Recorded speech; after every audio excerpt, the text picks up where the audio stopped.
Minnesota Fighting Vikings had a record 15 picks in this draft class, including 2 first-rounders in El Jefe Gladney and Justin Jefferson. And, okay. So Gladney only played 9 snaps. Probably should have played a lot more the way that Holton Hill and Mike Hughes were playing. But first-round pick wide receiver Justin Jefferson, how did he do in his debut? Was it Randy Moss adjacent? Not really. But there are some promising things to certainly build on. So JJ wasn't a factor early in the Vikings offense when the game was still a game. Like, he didn't get on the field during the first 8 scripted plays on that first drive, 8 plays for a touchdown, as well as the Vikings ran 22 personnel for the plays. And even Tajay Sharp was getting in the action before Justin Jefferson. So you're just like, yeah, whatever. Jefferson actually didn't even see the field until the Vikings' third possession. So touchdown, safety, third possession, Jefferson was in. 7:27 left in the second quarter. But I mean, it's really hard to assess it because, I mean, the Vikings never had the ball. And when they had the rock in the second half, when Jefferson got most of his run, they were in catch-up mode. They were just like, yeah, whatever mode. Jefferson ended up logging 36 total snaps, almost all in the second half. By the way, 36 was 69% of the Vikings' 52 offensive snaps. Nice. How do you have 52 snaps in a professional football game? I want to know. But Jefferson ran routes on 27 of his plays. Now, all 22 isn't out yet. When it is, we'll take a better look. But he looked pretty damn good. It was targeted 3 times. All in the second half, ended up with 2 catches for 26 yards. First target was a 5-yard curl and out route. Nothing doing.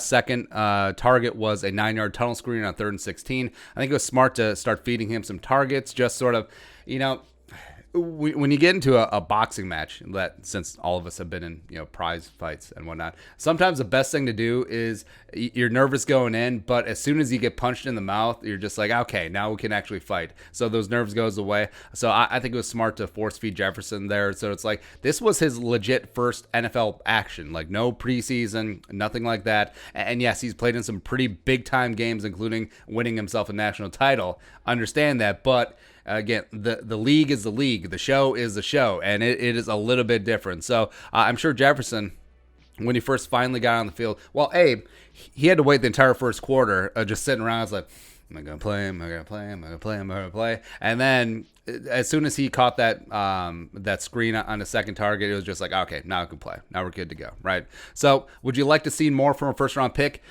Yes and no. With no OTAs, no preseason, essentially this is his preseason. And, the Vikings were coming out with a lot of heavy personnel. Olabisi Johnson clearly was the wide receiver too. Like we mentioned, Tajay Sharp even got onto the field before Jefferson. But there's a lot to like. He was solid in run blocking. His routes got separation, as far as you can tell from rewatching the TV telecast. We'll know a lot more once the L22 comes out. You did love the burst. You do love the yards after the catch on the slant. And, also, the final one was a 4-yard slant, which he turned where Jefferson was in the slot, and he turned up for a nice little 17-yard gain. So, I mean, Vikings, frankly, did not run a lot of 11 personnel, even though Kubiak was like, we're going to run a lot of 11 personnel. Baloney. You ran 22 personnel for the first 8 plays, but yeah. AKA, you're not seeing a lot of 3 wide receivers.